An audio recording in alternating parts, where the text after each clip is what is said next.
From the Weston A. Price Foundation, welcome to the Wise Traditions podcast for wise traditions in food, farming, and the healing arts. We are your source for scientific knowledge and traditional wisdom to help you achieve optimal health.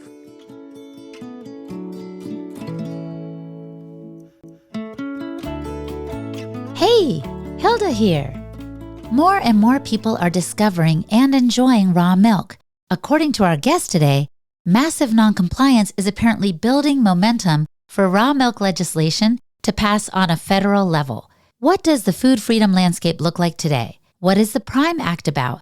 And how can we, as consumers, help ensure that small farmers and ranchers can continue to provide us with regenerative meat? This is a bonus episode focused on food freedom, and our guest today is Congressman Thomas Massie, the U.S. Representative for Kentucky's 4th District since 2012. Thomas offers insights on raw milk, explaining why raw milk is better economically for farmers and for the consumer's health. He also covers why he got motivated to back raw milk legislation in the first place.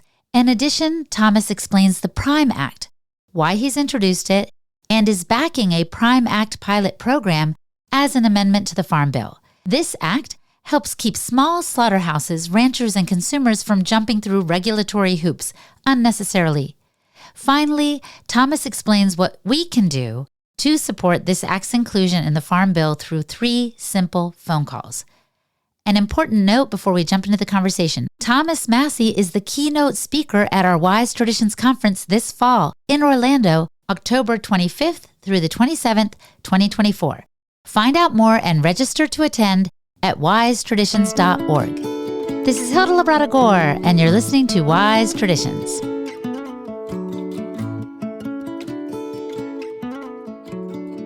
Welcome to Wise Traditions, Thomas. Hey, how you doing? Good to be here on Joel Salatin's farm at Polyface. I know. Oh my gosh, this is one of my favorite places on earth. What do you think of it? I've had the farm tour like 4 times in my life, and I don't need to see it again, but I always take it. And I'm here to speak, but I'm also here just to gawk and to do some R&D, which for me stands for rip off and duplicate. I want to take some more of Joel's ideas back to my farm. That's awesome. Now, I want to ask you, what happened when you introduced a raw milk bill? I guess, was it 10 years ago? Yeah. So I snuck around and got like 20 co-sponsors before I put the bill in the hopper, before it went on the website and became public knowledge, because I knew it would be hard to get co-sponsors after people found out that, what we were trying to do. So, and I was basically just trying to get the feds out of the raw milk business. And I put this bill in the hopper. It goes on the website, and all the milk lobbyists found out about it, and they started attacking me in media. And my wife was back home in Kentucky, and her Google alerts were going off on her phone, and these articles were saying that I'd be responsible for all the carnage that happened if people started drinking raw milk. People would die, and kidneys would fail, et cetera, et cetera. And my wife texted me, and she said, "OMG, I didn't realize the lactose lobby was so intolerant." But did you expect that either? Did you expect the opponents to come on you so strong? No, I didn't expect that. I mean, here you have the milk lobby, right? They're trying to say that their product is dangerous. I'm like, man, this is a new thing for a milk lobby. Like, this would be like the gun lobby being against guns or something. But they make the distinction between the raw product and what's pasteurized and the supermarket refrigerator section. Yeah, and they like the system that exists because everybody's sort of their serf, and they control low prices for farmers and higher prices for consumers by consolidating all of this. And they've driven a lot of the small dairies out of business. What raw milk provides is a business model for small dairies who take care to produce a better product to get a higher return on their labor, because you could make the best milk in the world. It could be 10 times better than everybody else's, but they're eventually just going to stir it all together and cook it, and everything brings the same price. So I think that's why the milk lobby was upset. Here you are giving small farmers the ability to differentiate their product and make an honest living by getting a good price. I want to be clear here. Are you saying that the regular milk that is pasteurized and on supermarket shelves in the refrigerated section, are you saying that that quality is low? And how do they get away with that? I mean, there are acceptable levels of E. coli in the milk because they plan to cook it. So their plan is not to, produce the best possible milk to start out with. I mean, they are graded on quality, the farmers are, when they sell the milk, but still, it's a small difference in price. So, yeah, I mean, if you're selling it raw, you have to take better care of your animals, better care of when you milk the animals and just pay close attention. But in return, you get a fair price because in many cases, you're selling directly to consumer and you don't have some middleman who is funneling all of the product through one sales point and then distributing it. So if I were a farmer that was selling raw milk, I would get more for the raw milk from the consumer selling directly to them than I would get if I kind of put all my chips in with the big dairy companies, because they would give me less in the end. Financially, it makes sense for me to be a raw milk farmer. Oh, I'm paying $8 a gallon for the raw milk that I buy, and that is a deal. That is a bargain. I mean, there are other people charging $12 or dollars or more a gallon for raw milk. And go to the grocery store, and I haven't bought milk in the grocery store in a while, not because I'm aloof or disconnected, but because I'm buying it straight from the farmer. But I know it's a lot cheaper in the store. And I know from this farmer who used to sell into the industrial milk production system that he's actually able to sustain his farm with milk now. He used to have to grow tobacco in addition to raising, dairy cattle. And now, because he got into raw milk, he's able to make enough money from the milk that he doesn't have to grow tobacco anymore. Now, Thomas, what made you present that bill in the first place 10 years ago? Did you know as much then as you do now about raw milk? I did not.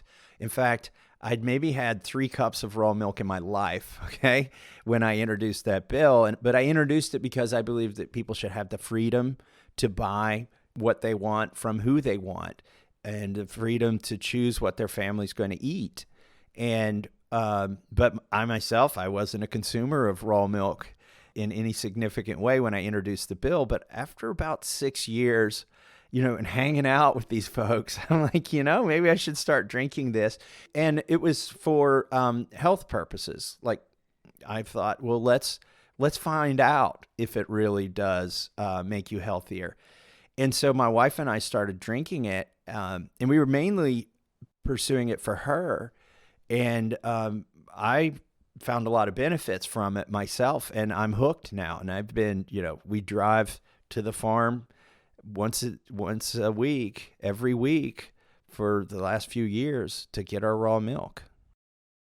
So what does the food freedom and raw milk landscape look like today? It's pretty good. There are more people drinking raw milk every year, and it's sort of like a mass non-compliance situation that we saw the people that wanted to use marijuana. They just ignored the law for long enough, and enough of them got arrested and persecuted, and they just kept plowing forward and growing it and selling it and using it until eventually in a lot of states and to some degree at the federal level, the laws had to catch up with the people. And I think that's the case with raw milk. The laws need to catch up with the people. Otherwise, you've got, millions of people breaking the law that are going unpunished. Technically, it's not illegal to drink raw milk. It's just illegal to sell it in many cases or to cross state lines with it. And when I say illegal, Congress never passed a law making it illegal. The FDA just took it upon themselves to regulate it as a result of a court settlement in the 80s. So, but still, you can be arrested for selling raw milk, and I think that's wrong. So that's why I've introduced my bills. And how are your bills doing now? Like, when are the laws going to catch up with the people? I think in this instance, it's mostly the battlefront is in the state legislatures. with milk. Now, with beef and pork and being able to sell directly to consumers, there are federal impediments to that. The main federal impediment to raw milk is when you try to cross state lines, and people don't intentionally get into the dairy business planning to sell across state lines, but some dairies, they're just near the state line, right? Like you might be selling to somebody's house that you can see from the farm, and you would be breaking the law. So I think things are moving forward. At the state level, there have been some initiatives in various states to make it easier. But again, every state is a little bit different. In some states, you have to label it as pet food, for instance. In other states, you can have herd shares, which is the model that I'm ostensibly operating under when I buy my raw milk. In other words, you own part of the cow, and it's your right as an owner to be able to consume that milk. Correct. They haven't gone so far as to say you can't consume milk from your own cow, or that you can't consume beef from your own cow. That's the other exemption that exists for beef and pork, is you technically have to own the animal if you want to consume meat from that animal without going through this industrial regulation process. Now, how strong is the industrial dairy lobby now? Because you said 10 years ago they jumped on you, they were all over you. Are they still pushing back kind of against what the people want? They still are. It's really an uphill battle in Congress to get anything done with respect to raw milk. We had a vote on this a few years ago as an amendment to the Farm Bill, and I'm sad to say my amendment went down in flames. Like it wasn't even close to try and legalize raw milk at the federal level. So we're not really moving the ball forward in Congress, although I do get more, in terms of, for instance, getting a bill through the House and the Senate and signed by the president. But I am getting more co-sponsors every year, and the needle is moving, and eventually we'll be able to capitalize on that. So what's your reputation like on the Hill? I'm laughing because, do they think you're the raw milk weirdo, or how do they see you? My reputation on the Hill is that nobody doubts my sincerity, because there are enough times when I have stood in the face of everything. There are enough times when the vote has been 434-1, where I lose the vote, but then 2 or 3 years later, everybody realizes mine was the right vote.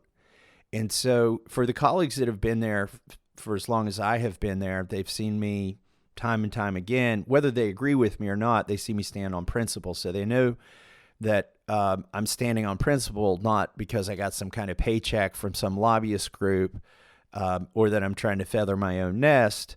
And so that's my reputation there. Particularly, for instance, during COVID, I tried to tell them it was all a mistake to spend trillions of dollars and to shut down our economy. I said, you're going to end up with inflation. You're going to end up with shortages. And I said this when they passed the very first stimulus bill. In fact, I forced them all to come back to Washington, D.C. and vote on it. They were just going to pass it by unanimous consent, and they hated me for breathing air that day. I had the hate was bipartisan. Nancy Pelosi called me a dangerous nuisance, and President Trump called me a third-rate grandstander and insisted I should be thrown out of the party. And, that was a difficult day. I would say so. Because I had very few friends that day, but I do have congressmen that come to me now and say, we made a mistake that day and we should have listened to you. What is it about raw milk that makes you stand by that now? I see that you're a person of principle. What is it about it that you're like, okay, I'm going to keep pushing forward, trying to get it legalized on the federal level?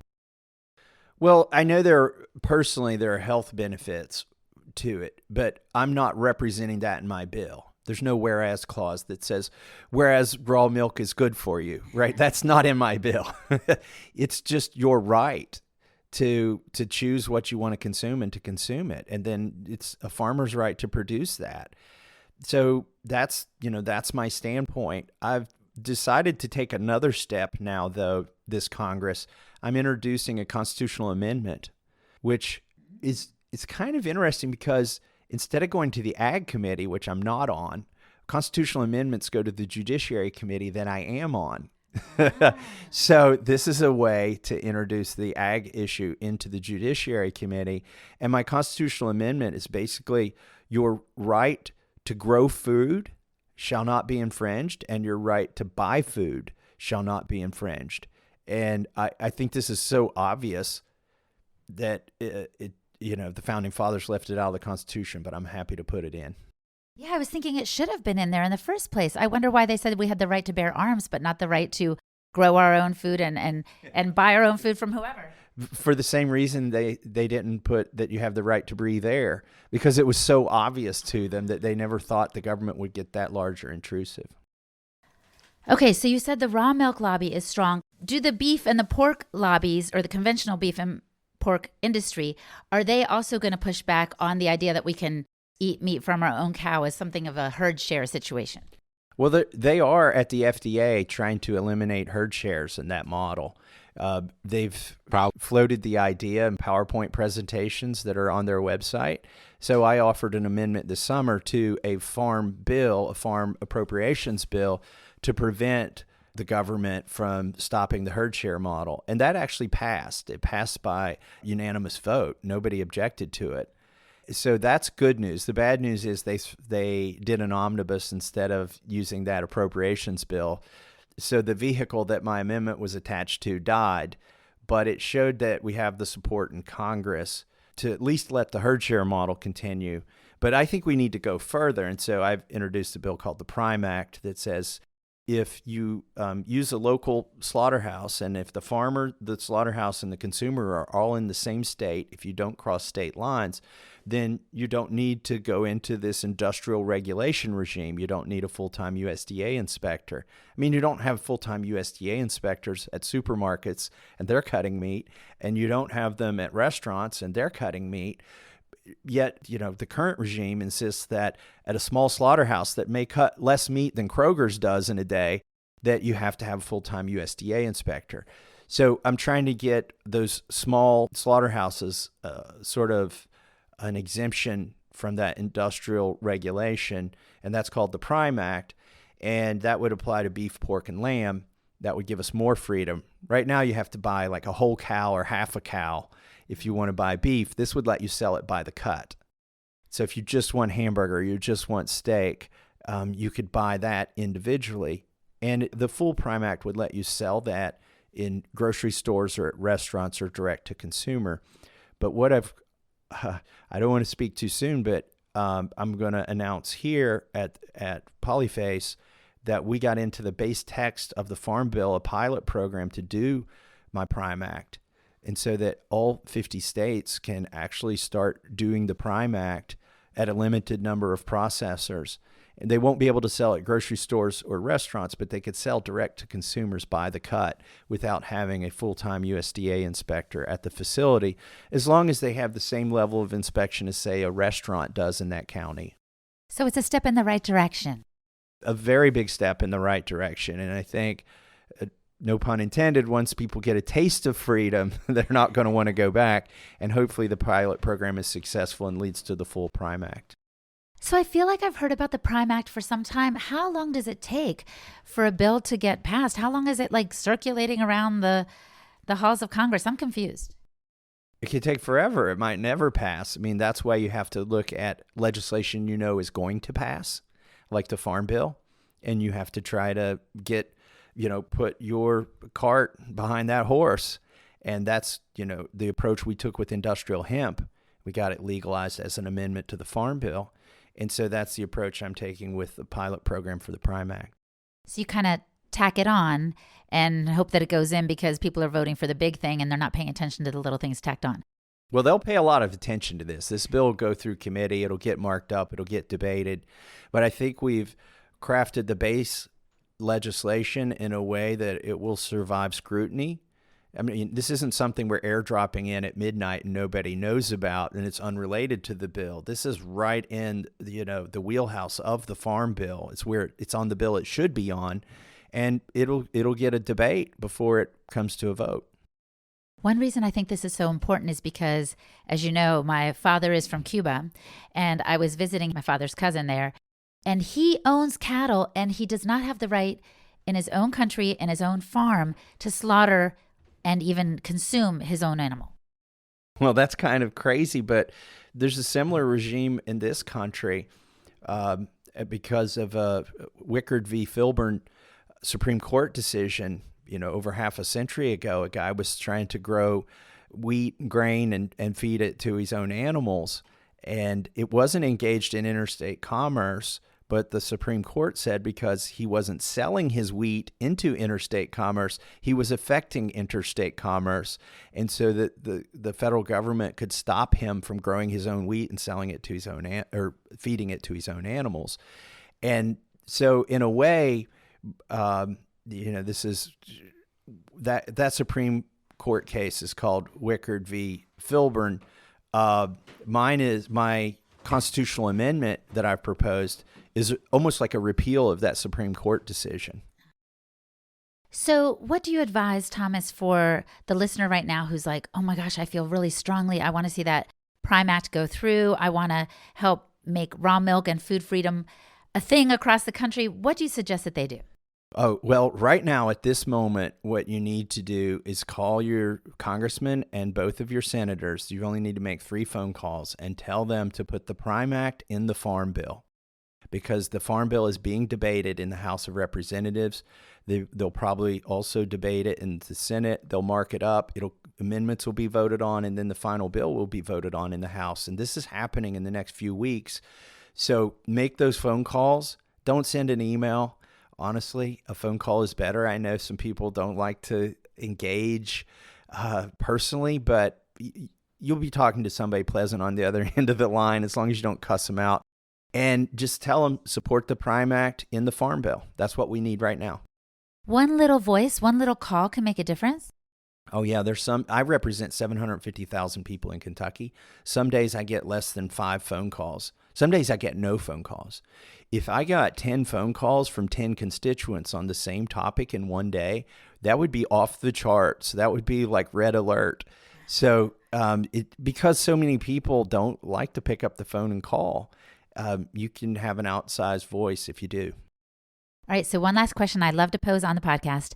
And I know you're a congressman and not necessarily a doctor or a health professional, but if the listener could do one thing to improve their health, just one thing to take a step in the right direction for taking their health into their own hands, what would you recommend that they do, Thomas? Buy directly from the farmer. Get food that hasn't had all the nutrition processed out of it. Perfect. Thank you so much for this time and this conversation. It's been great. Thank you. It's going to be fun. Let's get out there and see what's going on here at Polyface. Love it.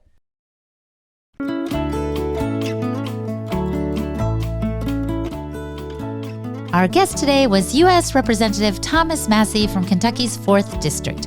Go to massie.house.gov for more information on Thomas and his record. And go to wisetraditions.org to register to attend our conference where Massie will be speaking. The conference will be held this year in Orlando, Florida, October 25th to the 27th of 2024. And the website to register is wisetraditions.org.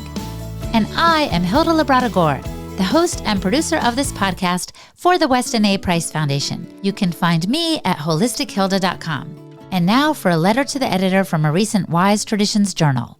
I am a young wife and mother of 1 baby boy, almost 10 months old. Only recently have I come across Dr. Price's book and the Weston A. Price Foundation. We have been implementing the Wise Traditions diet for a little over 1 month. The irony of my journey is that I studied nutrition for my bachelor's degree. We were completely brainwashed about everything, especially against the principles that the foundation teaches. I even consumed a vegan diet for a year or 2 until my body could not handle it anymore. I stopped menstruating, my hair was falling out, and my immunity was horrible. After that, I changed to an ovo-vegetarian diet for about 3 years and remained so until my husband and I conceived. Then something incredible happened. My body's cravings were so strong, I finally listened to them. After years of ignoring them and literally starving myself, I finally tuned into what my body was asking for. Without even realizing, I began adding butter to my oatmeal, salting foods more often, purchasing cheese and making whole milk yogurt, Little by little, I started incorporating ground beef and whole chicken into our meals. Very rarely, due to expense, we would include salmon and high-quality cheeses. The amount of dairy I consumed was unthinkable for my previous self. Since I am of Asian descent, I have always had a lactose intolerance problem. This completely shifted when I began my pregnancy journey. I am grateful to my husband for teaching me many wise traditions from his upbringing in Bolivia. My husband's teeth are beautiful. He had no orthodontics either. My story regarding teeth is a rather sad one. In brief, I was adopted from China at 13 months old. My only food up to that time was congee, a rice pudding, which was fed to all the babies in my orphanage because of no funding and lack of staff. To make matters worse, my childhood was filled with standard American diet foods. Of course, it was better than congee, but only slightly. I was diagnosed with the worst orthodontic case in my town, and I was the youngest client at 10 years old. I write all this to tell you how right Dr. Price and you are. When I ponder the horrors of my childhood nutrition, I begin to wonder about the nutrition of my biological parents. That is why I took immediate action after finding WAPF. I have connected with a source of raw milk, pastured eggs, chicken, beef, pork, etc. I cook with lard and butter and save my meat drippings for a gravy or sautéing vegetables.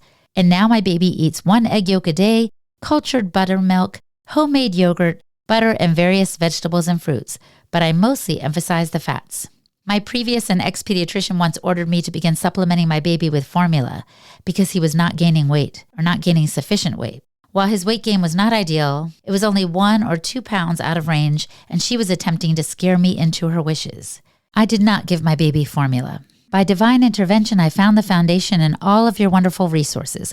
By God's grace, my baby has gained a tremendous amount of weight and has surpassed his development and size since being on this diet. Occasionally, I feed him a dollop of room temperature, grass-fed butter when he is playing, just because. Thank you. EHM from St. Louis, Missouri. If you would like to write a letter to the editor on the topic of your choice, maybe you have a testimonial like this beautiful young woman, please write us at info@westinaprice.org and put letter to the editor in the subject line. And if you would like to regularly get our quarterly journal, become a member. It's only $30 if you use the code POD10. And I'm talking $30 a year. Go to westinaprice.org and click on the Become a Member button. And that's all it takes, and welcome to the family. And thank you so much for listening, my friend. Stay well, and remember to keep your feet on the ground and your face to the sun.